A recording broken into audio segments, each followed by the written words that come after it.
Hello, friends, and welcome to another episode of the Chicago Business Review. My name is Young Lee, and I am your host, as always, and I am so excited to bring on this week's guest. He is a holistic physician, a nationally published author, and the VP of Business Development for IMAC Holdings, a publicly traded company. He is also an amazing and avid tennis player and a father of four children, just like myself. You guys are in for quite a treat this week, so make sure that you are ready to take down a ton of notes. Please help me in welcoming in this week's guest, Dr. Jason Hui. Hey, Doc, how's it going? Good to see you. Excellent. How are you doing this morning? I'm doing great. I am so excited about this call. Some of you may know, but most of you do not. Me and Dr. Hui have a good relationship. We've known each other for a long time. And when I started this show, I knew that I wanted to have him on as one of the guests, because not only is he an amazing father and husband and a doctor, but he is so business savvy. And we're going to go into all of that experience that he has accumulated over the years, and then talk about his newest transition. But Jason, please, could you give us a little bit of update on what you're doing now? Well, I was a former CEO of a few different companies in healthcare, including a marketing company, and I actually sold about 2 years ago. And so I sort of stepped down from my CEO role to take on a VP position at a publicly listed company that merged and acquired us as well. And part of the reason I did that was to get a sort of a better balance between work and family life.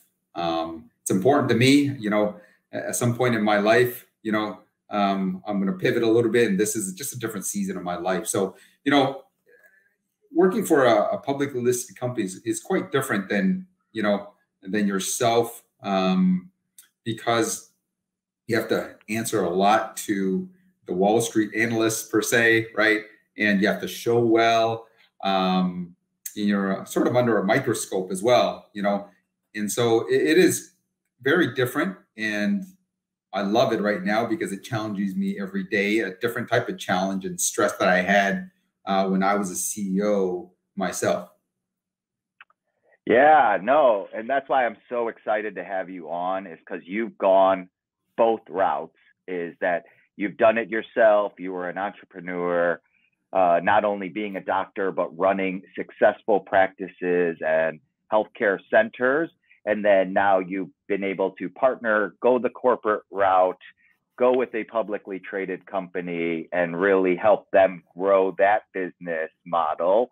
And because you have that extensive knowledge, not only in the healthcare part of it, but also with marketing and managing and growing a business, that's why we're so excited to have you on. So just to give our listeners like a little bit of background, how did you get into holistic medicine to start out? Well, years ago, I always believe that, if given the right, we'll say, treatment, anything can heal. Obviously, I was a young guy back then, 20, 30 years ago.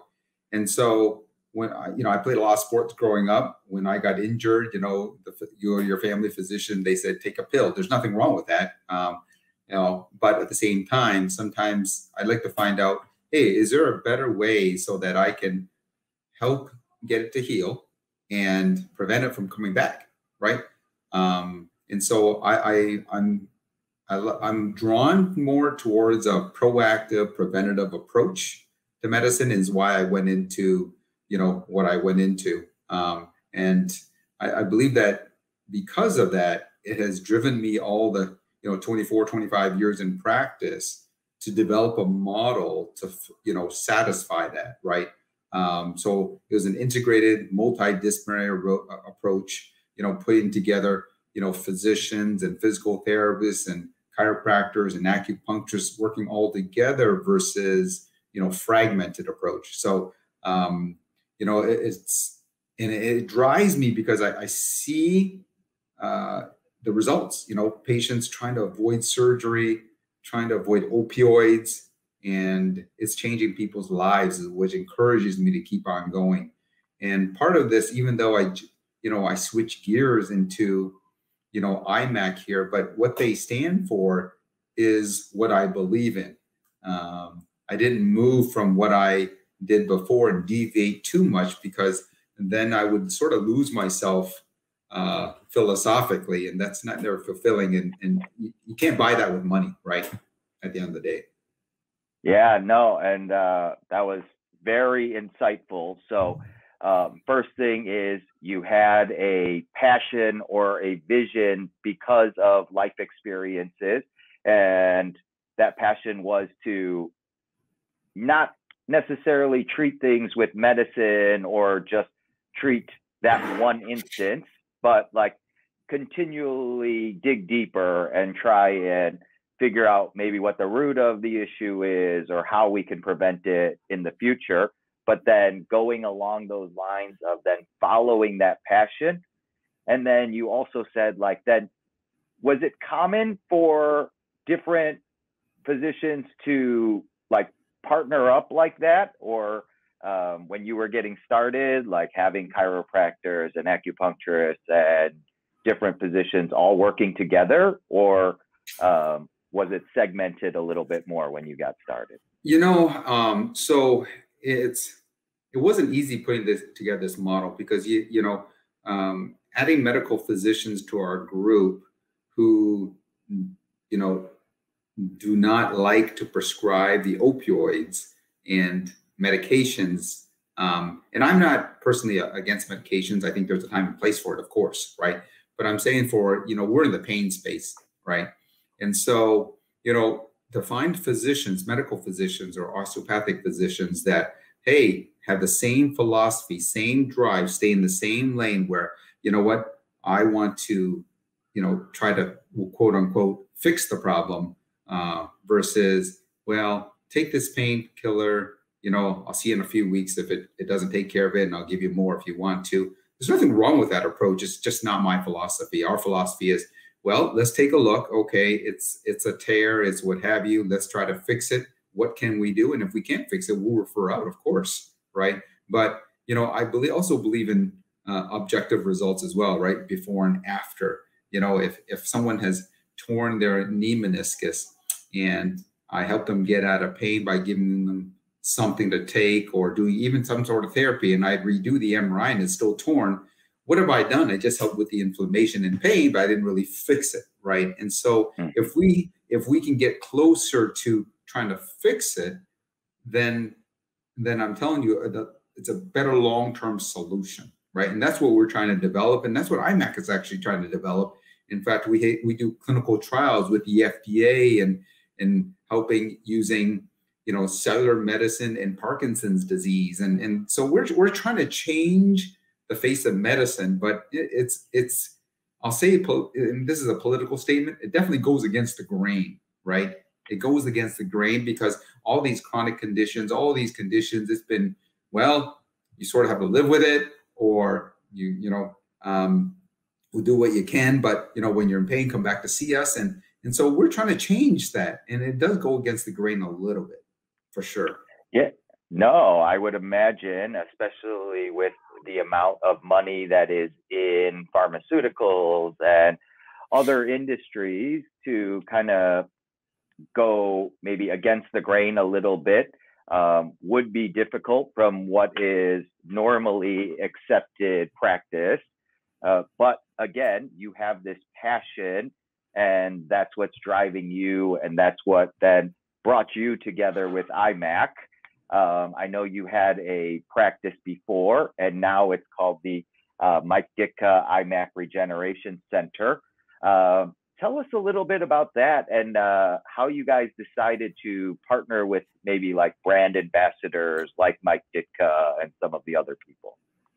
Yeah, so nationwide, we have a few brand ambassadors for, we'll say, different states, and we'll call them different markets. We have the Ozzie Smith centers in Missouri, and for those of you who follow baseball, or maybe not even follow baseball, a lot of people know who Ozzie Smith is. He was probably,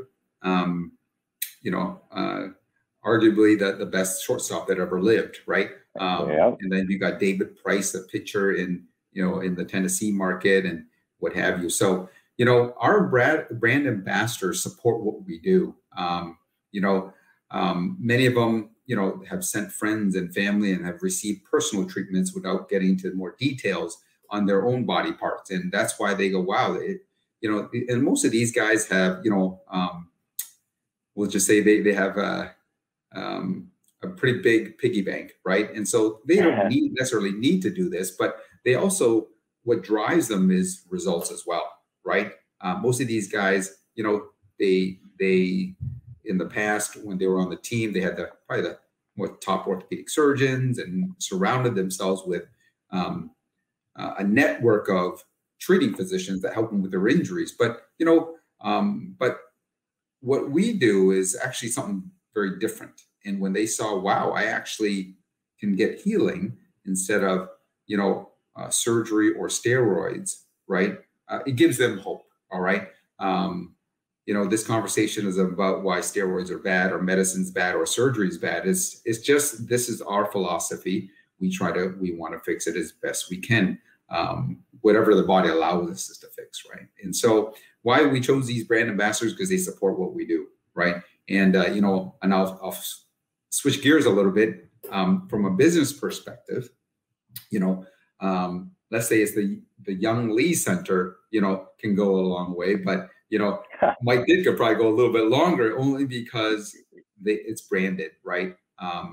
Just like that, Brett Favre, is to the copper sleeve, right? Whether you use it or not, his infomercials are everywhere for a long time. So, so we brand behind brand ambassadors because it's easier for marketing just to get on the business side a little bit. It's just name recognition, we call it. For sure. And that's why I was so excited to have you on the show, is because not only are you an amazing physician and you have this passion for healing and curing people, and not just that one instance, but like we were saying, believing in this philosophy, but you're also an amazing entrepreneur and business owner. And so we always say, like, you could be the best at whatever you do, whether it's a physician or a realtor or an accountant. But if you don't know how to run a business, if you don't know how to market yourself, it doesn't matter, because you could be the best person that no one knows and you have no impact in the world. And that's what's been so impressive about just watching your journey. And luckily, because we're friends, I've been able to watch it closer than others, is seeing how just savvy you are at running a business as well as being a physician. And so that marketing aspect of it, and just partnering up with better name brand recognition to kind of catapult and give you that credibility right off the bat, I felt like was just such a great move. Why did you decide to become an entrepreneur versus go the corporate route right from the get-go? So I'll tell you, I try to keep the story short because it'll probably take a few hours to go through this. But, so I'm actually originally from Canada. Don't hold me to get that against me. But woohoo, eh? Anyways, so I'm from Canada. And so when I came here, I graduated school. I went to grad school here and I graduated, and I worked for someone because I needed a green card, right? It's one of those green card stories where I needed a green card, work for someone, and sort of, without going into names, you learn from, your past. And this is one of the things where I had to do everything, right? They made me a partner within 6 months. And then they sort of handed me the practice. They would take vacations, they would do this, they would travel, and and I did everything. So it was sort of like an owner, but not on paper, right? And so I ran everything, and I realized, I go, I could really do this on my own, right? I'm doing it right now, right? And so after I got my green card, I started my own, right? And I said, and there were some struggles at the beginning because, you know, you're walking into some things where you're not sure of, but, you know, what drove me was the type of medicine that we provide or therapies that we provide is in high demand, actually. People would, if I ask most people, would you rather have a solution without, you know, a dependency on medications or surgery? They'd probably say, well, what do you got, right? And so we offered solutions without, you know, dependency on pain medications and surgery is the business model, right? Mm-hmm. Then the philosophy is, what are you going to do to help them get there, right? And then we had objective, we'll call it measures to see before and after of this. Obviously, there's some subjective where I feel better, I can play ball again, I can do this, I can run again, I can pick up and play with my kids. Those are very subjective, but did you really change the body, right? And so I opened my first one, you know, we added physical therapy first, then we added a medical physician, and I grew from 1 site to 2 sites to 3 sites to 4 sites. And then at the beginning, I actually had a partner. And, you know, some people say that partnerships are always bad. That's not always true. But, you know, at the end of the day, our partnership lasted about a year and a half. And then I actually bought him out.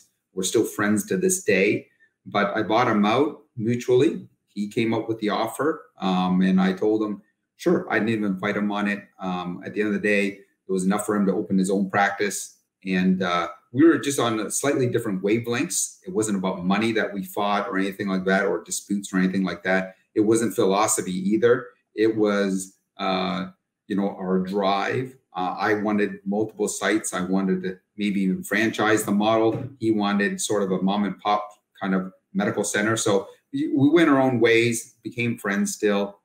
He's happy, you know, I gave him enough money in terms of his portion to open up his center. And I just kept on, we'll say, expanding and growing into the future. Yeah, no, that's an amazing story. So now, again, it's so important to have that plan and to execute on the plan. Now, I'm assuming that it was a little difficult in the beginning. What motivated you to keep going? Yeah, so, you know, I've been blessed at the beginning because the practice that I was the director of, we'll call it, right? That made me a smarter business guy because I ran it, right? It was like an hour away.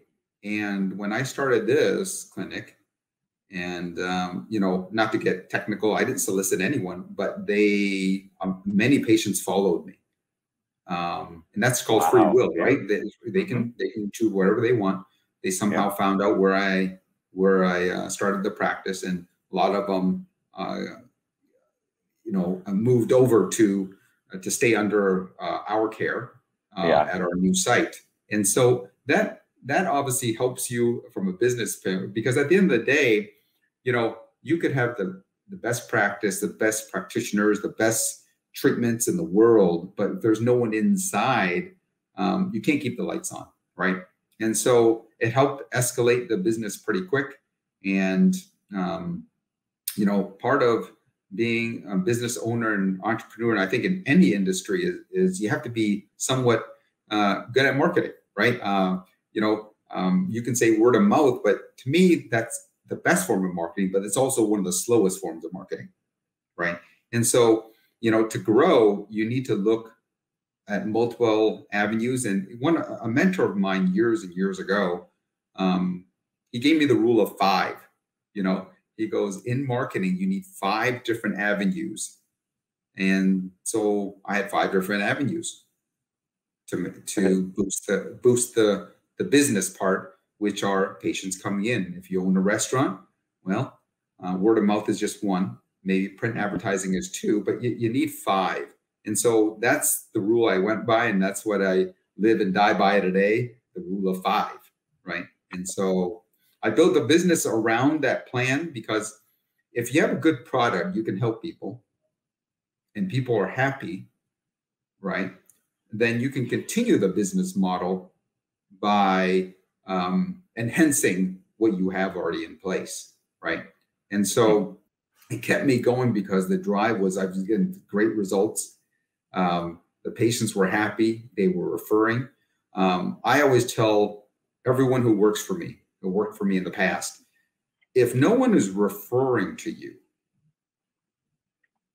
okay, and don't take this the wrong way, any listeners here, if no one is referring to you, it's a reflection of the work you're doing.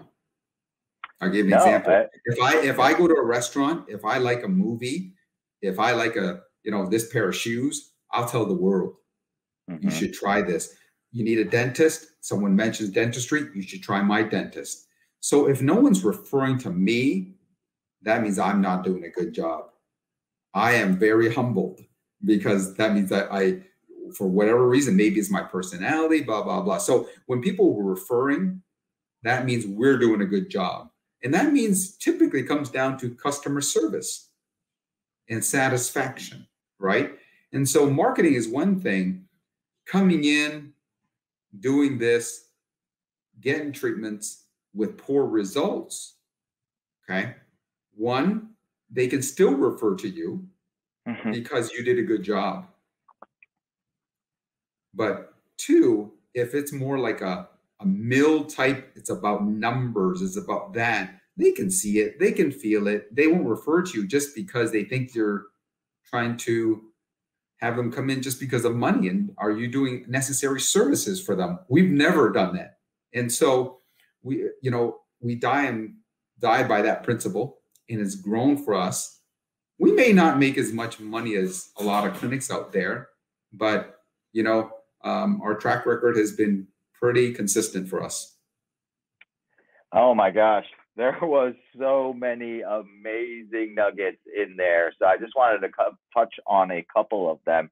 First, from before, there are some people that are going to be listening that are just starting out, or maybe they're working a job that they don't necessarily love, or they don't love their bosses or things like that. But what you said was, you know what? Even though I was in that situation when I was starting out, I did the best that I could. You didn't complain about it. You just tried to learn the business as quickly as possible. You grew it as much as possible.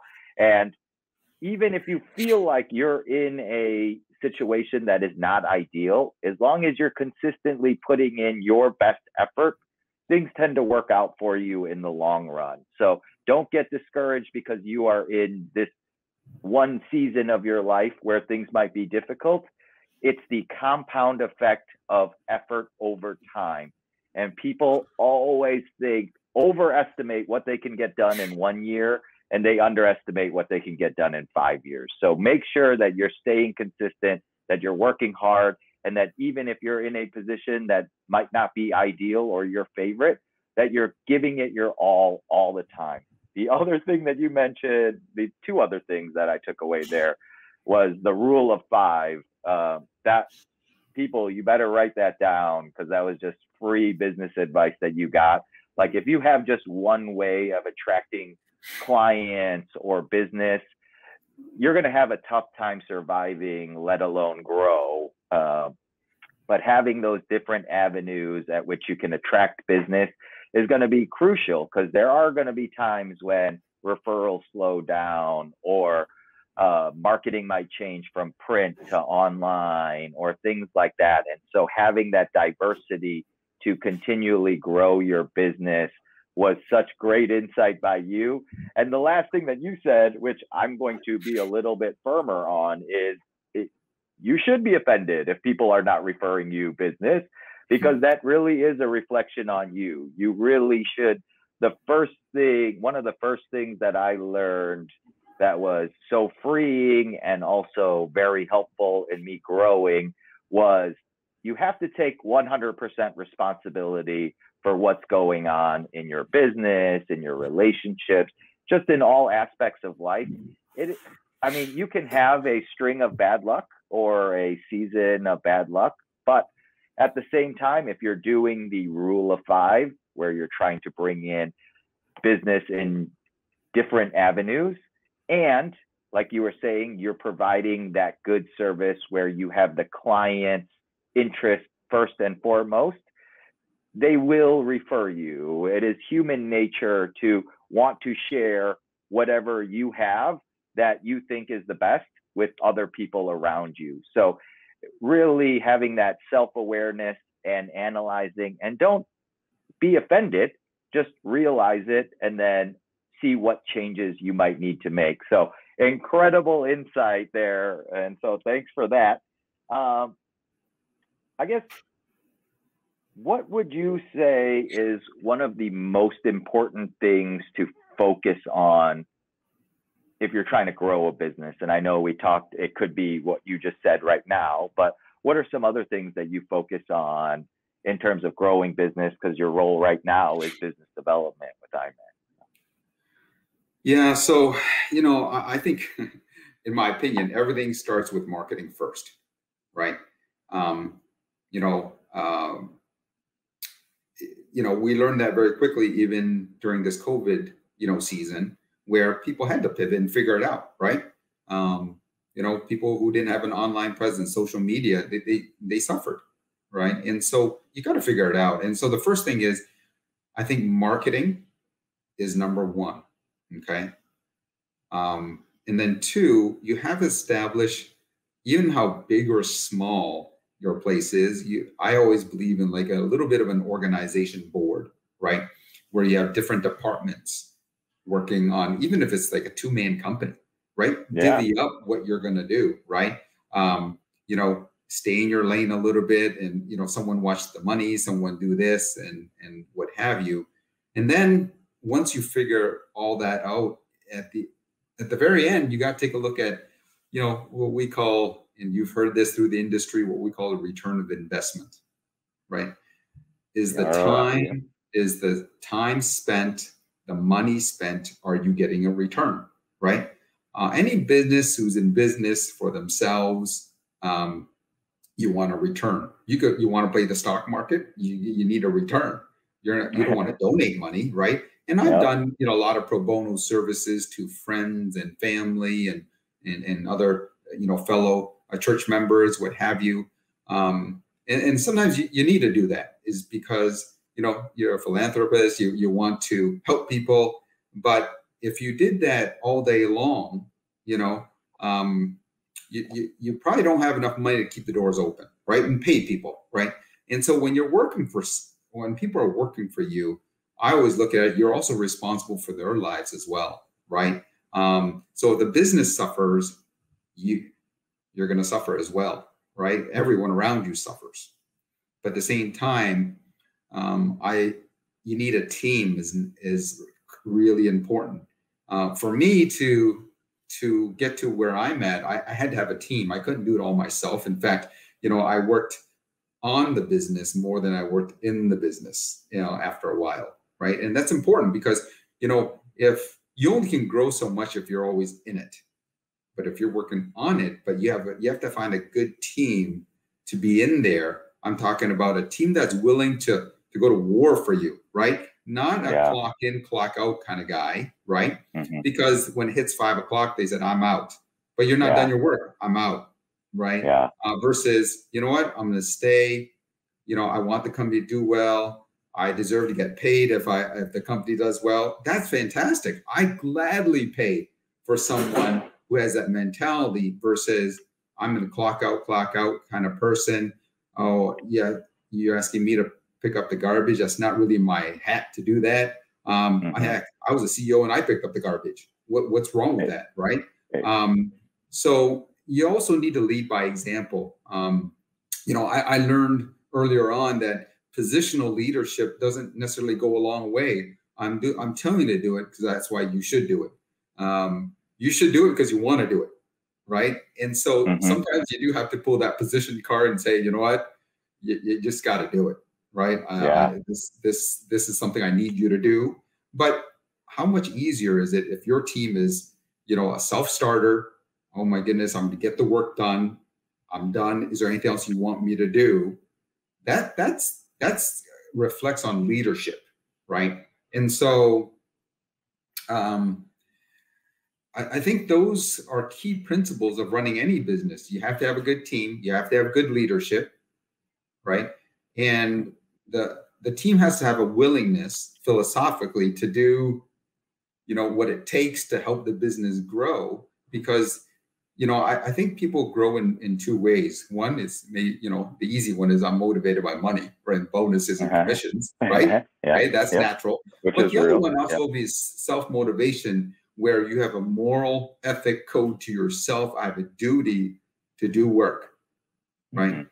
I think a lot of people go through life where they take a job, they may get decent pay even, but they don't enjoy it, right? And is that fulfilling? For some people say, you know what, I'm getting paid, it's okay. Or some people say maybe it's a job. But wouldn't you want a job that go, man, I love it. I love what I do every single day. I may not make the big bucks. Obviously, it's a bonus if you're doing well. But, I think that will go a long way in satisfaction to your own life if you stick to some of those principles, Oh my goodness, that was crazy amount of information. And some of the things that I took out of that was, first, again, and the key points, these seem to come up time and time again with every guest that I have, is, look, first, you really got to know how to market your business. If you don't know how to bring people in, you're doing yourself a disservice. And like Dr. Hui said, you're doing a disservice to the people that are on your team or that are working with you and for you, because their livelihood also is impacted by how you are running the business. So focusing on return on investment, not saying that you have to be driven by money, but you have to at least be aware of it. The other thing that you mentioned was just leverage, making sure that you have the right people on your team and that they're on the right seats on the bus. So if they're the money person, that's what they're focusing on. If they're great at interacting with clients, that's what they're focusing on. But making sure that everyone is in their right seats on the bus. And then in terms of leadership, like, so spot on. Like, I don't know any successful leader, at least nowadays. I mean, business has changed so drastically, but nowadays it's like the leader leads by example, like you were saying. And so if they're not willing to do it, it's very difficult to tell other people to do it. Some people will do it because they are driven by money, but that can only last so long. But as a leader, you have to lead by example. You have to show that servant leadership. Pulling from the front just no longer works. And so you really have to show the people that are working with you that you are requiring of them what you would do yourself. So, oh my goodness, so much good stuff. And I know you have to get on another call, and I wish we had way more time to continue this on. But I wanted to maybe touch on 2 or 3 other things. One, I know that when you joined IMAC, you guys were then IPO'd. How was that feeling being there at the NASDAQ for that moment? I would imagine that had to have been an amazing moment in your life. Yeah, you know what? It was quite an experience. Not a lot of people get to, be part of, an IPO where you're there for the ringing of the bell, right? And so, I would say it's a great moment, but what are you going to do with that moment in terms of the futures, right? You can go IPO and do nothing with it, and it's not very fulfilling, right? So that moment is a reset for us to say, you know what, we're on NASDAQ. Why did we go the public way? Is because one of the things is that to make a difference, to have a footprint in America or the world, you have to be known to the public. We're a small company. We're trying to show the world there's another way in healthcare that, hopefully one day can be the gold standard of healthcare, at least 50% of it, at least, right? Even Mayo Clinic came out with their own statements that say regenerative medicine will be the future of medicine, right? Because they are finding, causes and quote unquote cures and things for using regenerative medicine, using stem cells or platelet therapies. And, that's what we're trying to show the world, right? And, a little bit, it does go against the grain because they're saying, what do you mean there's something that can help Parkinson's disease, for example, right? And what if there's things that can come and help heart disease, which is the number one, killer in the United States today still. So, that's what keeps, us on the bus, right? It keeps us staying on the bus. And I don't want to get off the bus because it drives me, right? You may even not make that much money doing it, but at the end of the day, it's still driving me to move forward and figure it out. And I always believe in exchange. What's your product, and are you giving a good product in exchange for your services? So if someone, comes in and pays for a service, they expect to be, get something in return for that service, right? Even if it doesn't work, right? So I always believe in exchange in abundance, and that comes back down to, customer service again, right? Yeah. I think that's key because, I think that's a little bit of a lost thing in today's world, right? It's about numbers, it's about volume, it's about monies, and the customer service satisfaction sort of sometimes goes out the window. And I think that's key, even in healthcare, right?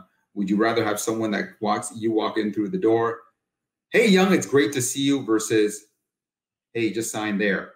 There's a big difference in customer service. There is. Oh my gosh. Yeah, no. And that's how we try to run our business. I know that's how you run your business.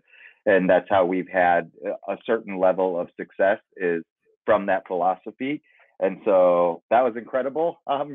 Oh man, there's so many things to touch on. And I know, like we said, you have to go. We didn't even get to touch on your book, which kind of goes along these lines of just trying to, your book, Reversing Diabetes, Why Conventional Medicine Has It All Wrong. We're going to have to probably have you on again just so that we could talk about that. We can certainly do a part 2 to this. Yes, man, I would love it, because this has been just chocked full of information, and something that our listeners will probably, I would recommend listening to 2 or 3 times, because there's so many great nuggets just on how to view business, grow a business.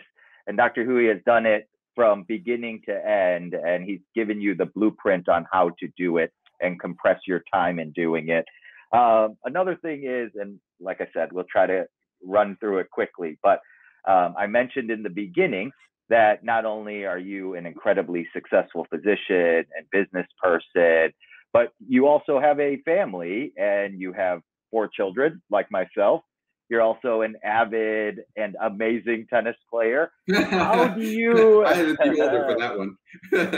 How do you prioritize and balance all of those things, or is that even a possibility to do so?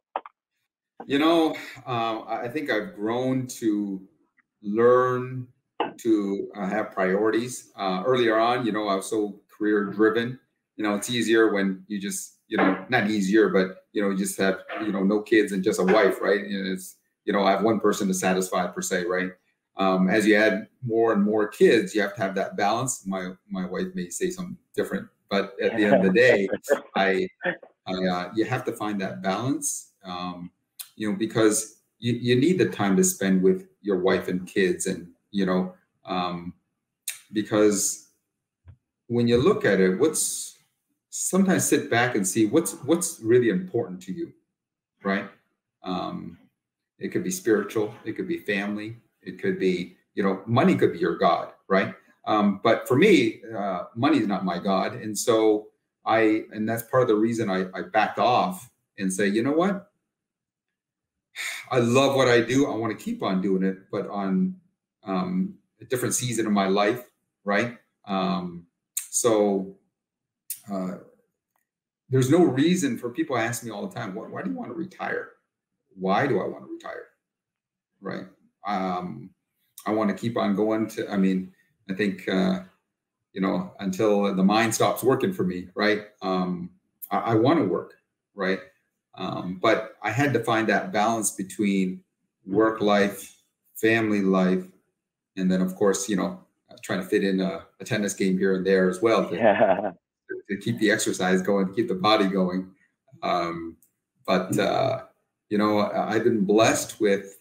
I would say I've been blessed with successes. A lot of it was trial and error at the beginning until you figure it out, and you sort of realize where all the things I've mentioned on this show so far has brought me to where I am today. And do I have anywhere near a perfect life or business or family? Absolutely not. I struggle every day, and I'm humbled by that every day, right?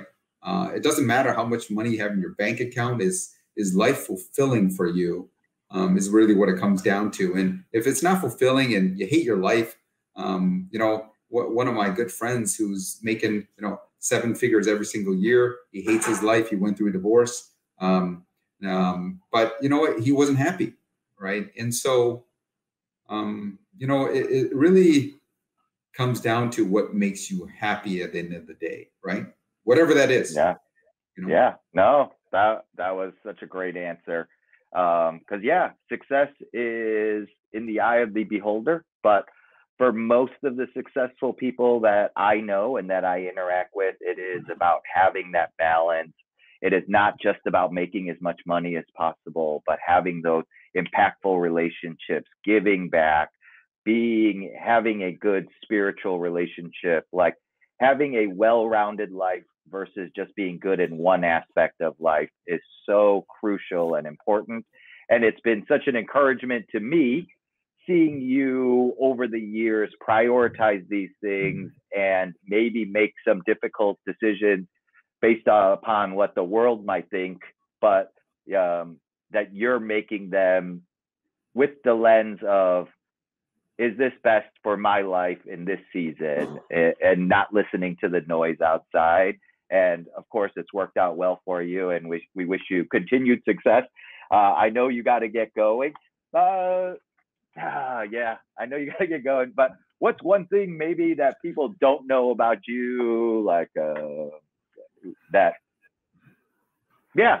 people would be like, oh, that's crazy. We would have never thought that, or such. You know what? Whenever I tell this story, people say, "What?" So, and this is a little bit of a skeleton in my closet where, call it a complex, what have you. And I'm going to get a little personal with everyone on this call here. I always look at myself as being overweight. When I was young, I was a pretty heavy set, ate a lot, didn't do much, and coming from a Chinese family, they would call you names that I'd rather not say. And so in time, that's sort of, and I think that's part of where as a father, I'm trying to mentor my kids, so one day hopefully they'll grow up to be, have a strong mind, a kind mind, full of grace. And I think it affected me where, so that's why I'm into nutrition so much. It doesn't mean I'm the most fit guy at all. But, it's given me a little bit of a complex, right? In terms of, I think I'm always overweight, right? And so I know it's sensitive to a lot of people out there, and you go, what, they may look at you, what are you talking about? But it's eye of the beholder, right? And so that's something probably a lot of people don't know about me. So, but it is a sort of a fun fact. You can poke at me and jab at me for it, but it's still with me. I can't get rid of it. It's like an inner demon I can't get rid of. Yeah, and looking at you, considering your face is like half my size in this video, people would be like, "What is he talking about?" And seeing you run around the courts and such, no one would have ever assumed that. But thank you for sharing that. I know a lot of people struggle with just their self-image and self-talk, and like you were saying, and like what I'm trying to do with my children, it's so important what you say to yourself, what you feed into your brain, because it is eye of the beholder. It is life is all perspective. If you are happy, even if you have less money, you're content. You're going to be so much happier than somebody who has all this money and just is miserable every day. And it is all just perspective and the eye of the beholder. But you can help program that by positive self-talk, by reading things that are beneficial for you, because we're sometimes our hardest critic.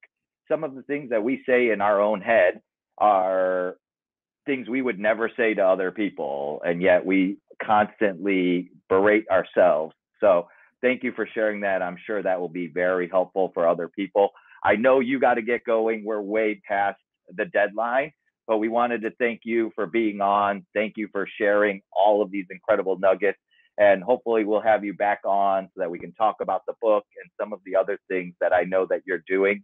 But please, guys, if you guys found value in this, share, like, subscribe. There's got to be people out there that you know that will find value in this episode. And it helps us out. And please, if you could leave a comment for Dr. Hui for investing his time and sharing a lot of the wisdom that he's accumulated over all these years, please, we would really appreciate it. And thank you so much for tuning in again this week. We will catch you guys next week on the Chicago Business Review. For Dr. Jason Hui, this is Young Lee, and we are signing off. Thanks so much, guys. Thanks, everyone. Bye-bye.